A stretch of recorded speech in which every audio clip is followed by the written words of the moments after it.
Okay, I'm scared now. Okay, tell me a ghost story. I'm gonna call on you. I'm gonna call on you. All right, here we go.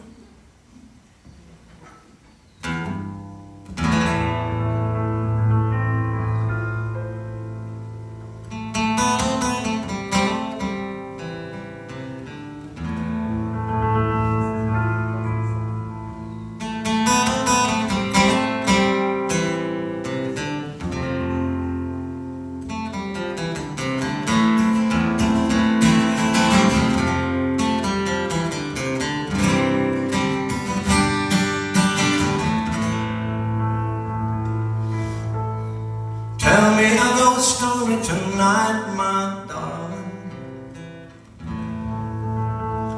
The one about a lover lost at sea. You know the one I mean, where she goes crazy when he keeps showing up in every dream. Tell me a story that will chill my mind. Tell me a tale to make my skin crawl back. Something to take my mind off what I'm thinking. Something to save me from this heart attack. I thought I heard a scream. I thought I heard a shout. The rain was crying fire. We wanted no car. I thought I saw you run to the moon. The other way, I hear you sit, your hair is wet, your eyes are red, and I am dying. There must be some way to make this ending easy. Must be some way to bring the hero home. A twist of narrative no one sees coming. A blend of mystery and magic bone. I need to hear you play right now, darling. While everything is smashed inside your head, and every smell still makes you with the love. Tell me especially the parts I dread. I thought I heard a scream. I thought I heard a shot. The rain was crying foul. We wanted no car. I thought I saw you run the moon up the other way. Now here you sit, your hair is wet, your eyes are red, and I am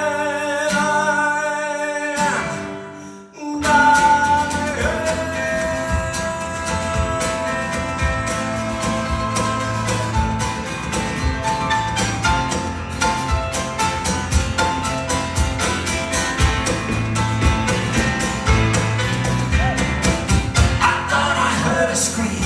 I thought I heard a shot. The rain was crying out.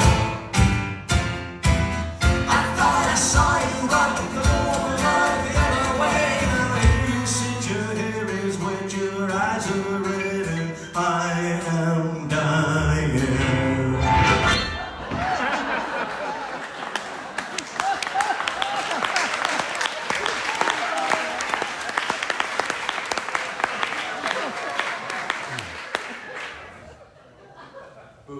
What have you done?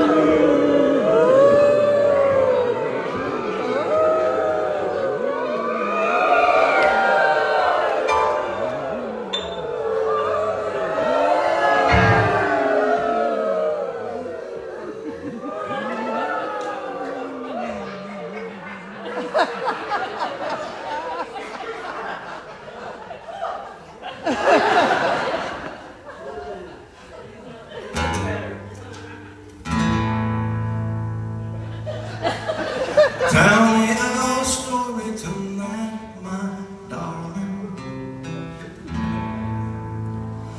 The one about a lover lost at sea. You know the one I mean, when she goes crazy when he keeps showing up in every dream.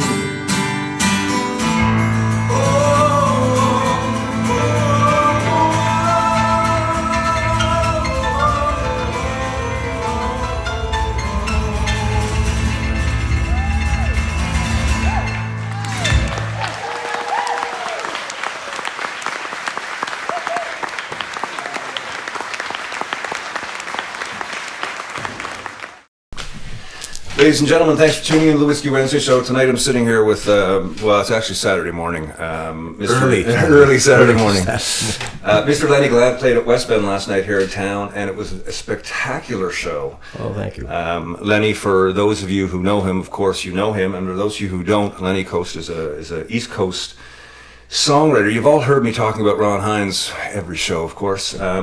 You're kind of the PEI, Ron Hynes, for lack of a better word. You're the king of songwriters out that way, eh? Oh, well, I take that as a great compliment. Ron, as you know, was a good friend of mine, and I was a good friend of his, and we hung out and played together a number of times, and yeah. So, yeah. There's a lot of similarities in your narrative storytelling. Where do you pull that inspiration from, or what did you pull that inspiration from when you were learning to write? I don't know, I do remember I got my first guitar, I was 13, and immediately wanted to start writing songs.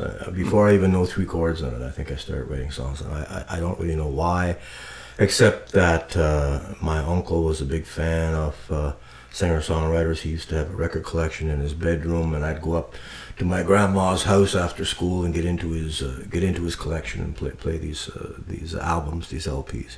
But my mom was pretty creative. My mom was, I think she had aspirations to be a writer. And when anyone needed anything written in the community, whether it was a celebration or a death of someone and they needed something written, it was always my mom people would go to.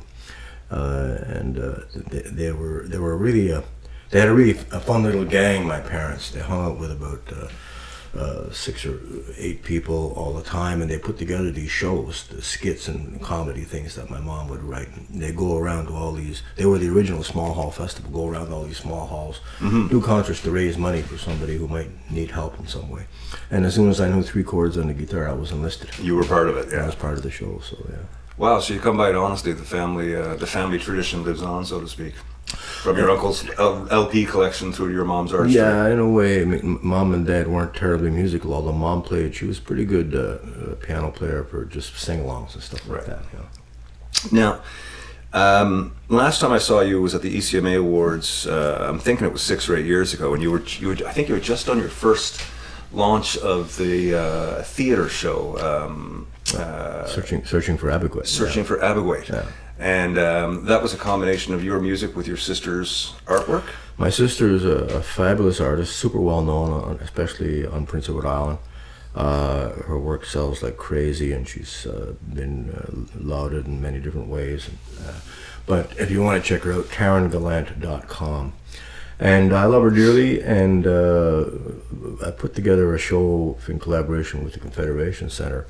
It was just all my songs and stories based on PEI that had anything to do with PEI or islands in general. And I thought it was supposed to run for 1 summer. And I was worried because it was like 65 shows in 1 summer. And I was like, oh my God, who's going to come to 65 shows? That's crazy. And I literally would have sleepless nights thinking this is the stupidest thing I've ever done, But they all sold out. It was crazy. And then it went on for 6 more summers. And we did a couple hundred shows. A couple hundred shows from a... It was great. We had a giant screen in behind myself and the band, and we showcased a couple of hundred of my sister's artwork, and the camera would move within the painting, Nice.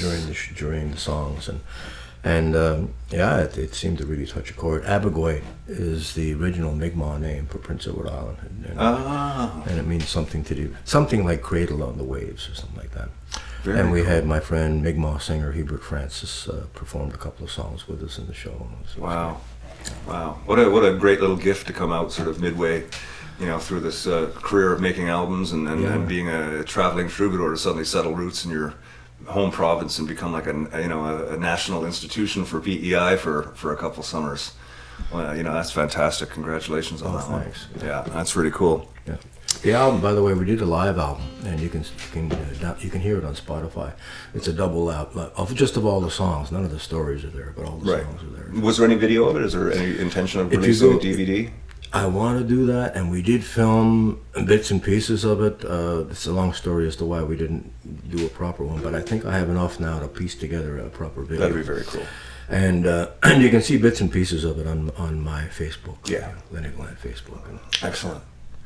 And aside from touring and doing all the songs on your own, from what I understand on the show last night, you have is she your fiance, Patricia? Yeah. The new lady in your life, I guess. And you guys have a French duo that you played a couple songs last night, and they blew me away. I was not expecting that. She sings wonderfly, and her sense of, as she plays percussion too, and her sense of timing is incredible. Yeah. So tell me a little bit about this French project and what it is. Well, I'm of Acadian descent, and I'm primarily writing songs in English, but I decided I didn't speak any French until I was around 20, but I hung out with a lot of Acadians who still had the language, and I decided I want to try to get it back, and I was kind of using songs to do so, because I ended up, it was kind of funny, I ended up sitting next to Donald Tarleton at an event, a music event, during the Junos. And I think he thought I spoke French better than I did. He knew I had an Acadian background. He said, we should make a French album together. And I said, yeah, let's do that. And I thought, oh my God, I don't. So then I worked on my first French record to make, that's Donald Tarleton, that's Donald K. Donald, for those of you who don't know. So I worked on my first French record. I worked so hard on that album. I must have rewrote every song like 6 or 7 times. And I employed my uncle who spoke French better, like who was a professor of French. And a lot of different people involved in it. But anyway, the album did extremely well, and several of the songs are now kind of Acadian standards. They've been covered by all kinds of people. Oh, and then I recorded another French album, but it was always confusing because when Lennie Gallant was going to play, sometimes, well, is he going to sing in French? Is he going to sing in English? It was driving me crazy. So I thought, well, you know what? Patricia Richard, who you mentioned, was in my band at the time, and we ended up falling in love and became a duo in our personal lives. And I said, let's do a French duo. And when we do the French duo, it's a French show, and Lennie Gallant is an English show. So we created this duo called Sirène et Matelot, the siren and the sailor. And we put out an album, and it's done really well. And we just finished our second album, and I'm really excited about it. I think it's people are going to really like it. It's fantastic, and there's I know some artists that have done French albums, and there's an amazingly huge French Canadian population that we often don't think about, especially in the English world. Yeah. There's a lot of these musicians find that putting out a French record really connects with a lot of people that aren't getting as much music as you'd hear on the radio, so to speak. Well, the fun thing about putting out a French record is they'll actually play it on the radio. And as you know, with English albums, it's crazy. I'll go do an interview with a commercial radio station. We'll talk for half an hour, and then I'll say, well, what song do you want to play? Oh, we can't play a song. What do you mean? It's just we're not allowed to play any other music other than what they tell us from down somewhere in the States. And that's insane. You can talk to me for half an hour, but you can't play my song. That's crazy in English. Yeah. But in French, yeah, sure, they'll play it. Probably a lower content competition too, right? There is that, and there is the French component. And CanCon has a lot of regulations, so doing a French Canadian record is you've got to have a bit of a wider margin there than if you're competing with every artist in Canada who's got a desktop computer and putting out a record right now. Yeah, perhaps. But the music is fantastic. I mean, I'm not saying you're getting played because it's French. I mean, what I heard last night, and I don't speak French. I mean, I understand a few words, but there was that one song you did that sort of started with more of a spoken word type thing than right. And I immediately just got back. A friend of mine had introduced me to Jacques Brel years ago, and immediately went, "Oh, there's that French sailor voice!" Like, right on. So beautiful. I really, really loved what the two of you did. Merci beaucoup. There you go.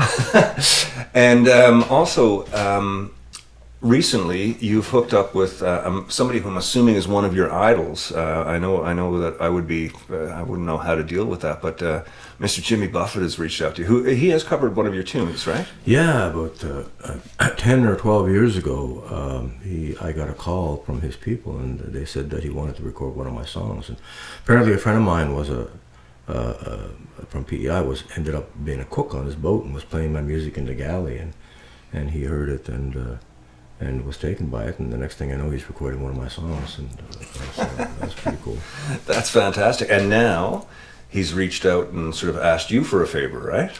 Yeah, well, back then we got together. We actually performed together in Toronto on stage singing that song. And then I never heard from him for quite a while. He's an interesting man. Like, it's a lot of conversation and then kind of off the map. And I said, well, that was a fun ride. It was great. And just about a year ago, I got a phone call. It was kind of funny too. It was noisy. The guy was cutting grass next door, and I could hardly hear. And this very strange area code came up, and I took the call. And this guy said, I thought he said, "Hey Lennie, it's Jimmy Doucette." I thought he said, and he starts talking about how we should write a song together. And I'm thinking, Jimmy Doucette. My brain is racing like, who's Jimmy Doucette? And he's talking like he knows me, and like, I must know him, but I can't place it. And it was noisy, and I couldn't recognize the voice like as much as I should. And he's discussing writing a song, and I'm saying, well, I'm kind of busy right now. I don't know if I can make it work. And we're going on tour in Alberta. Yeah, I saw your website. Yeah, I know you're busy. Anyway, I got this idea for a song, and I'm kind of almost blowing him off, and I'm and this conversation's going on, but in a nice way, I wasn't. Thank God I wasn't being nasty or anything. I was just saying, I don't think I have the time, man. And then he says something about it. Yeah, well, taking the seaplane up, and I was like, seaplane. I said, oh my God, it's Jimmy Buffett. And then I went, well, and I started to say something. Anyway, yeah, I'll talk to you later. Click, and he hung up. And I thought, I think I just blew off Jimmy Buffett. And I was texted him back, but he's notorious for not answering texts right away. And I never heard. And then I thought, well, I guess I screwed that up. So about 4 months later, I get a text, and it's a text to Paul Brady. Paul Brady, the writer. Yeah, in Ireland. Know the name. Yeah, he's a fantastic songwriter in Ireland. Written songs for everybody from Bonnie Raitt to whoever, and he's been in all kinds of Irish iconic bands.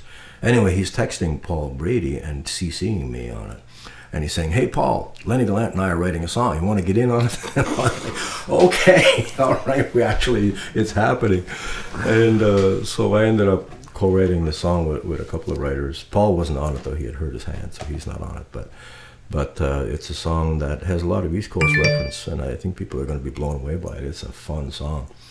And then he has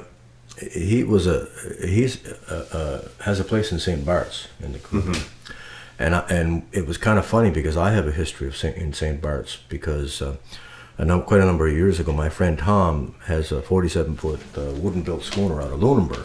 Oh, wow. And he used to be interviewed. Remember Peter Zowski? Yeah. He used to be interviewed by Peter Zowski about his trips because he would sail this schooner south every year, and then he would charter it down there and have all kinds of adventures. I did not know Tom, even though we bear the same name. We're like brothers now, but then I didn't know him at all. And I would listen on the radio, and I was sitting in my little kitchen in Halifax, and I'm thinking, I'm going to get on that boat. I don't know anything about sailing. Never sailed before in my life, but I'm going to get on that boat.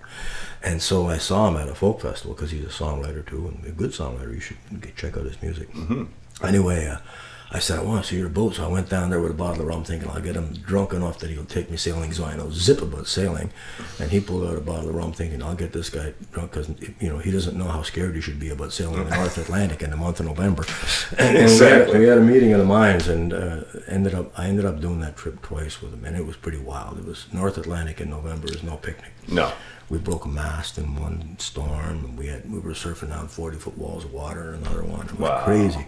But just 3 of us sailed the boat south twice, and we ended up in St. Bart's, and back before it became the hot spot it is now, and hung out there. So I knew all the landmarks, of St. Bart's, and so Jimmy and I could talk about that, and he said, well, he had become friends with Johnny Hallyday. I don't know if you know who Johnny Hallyday was, but Johnny Hallyday, he was a massive star in France. He was like the Elvis of France. And in many ways, he was the mirror image of Jimmy Buffett's career. In France, he was like super well known, but the English world doesn't know him. Right. And vice versa with Jimmy Buffett in France, right?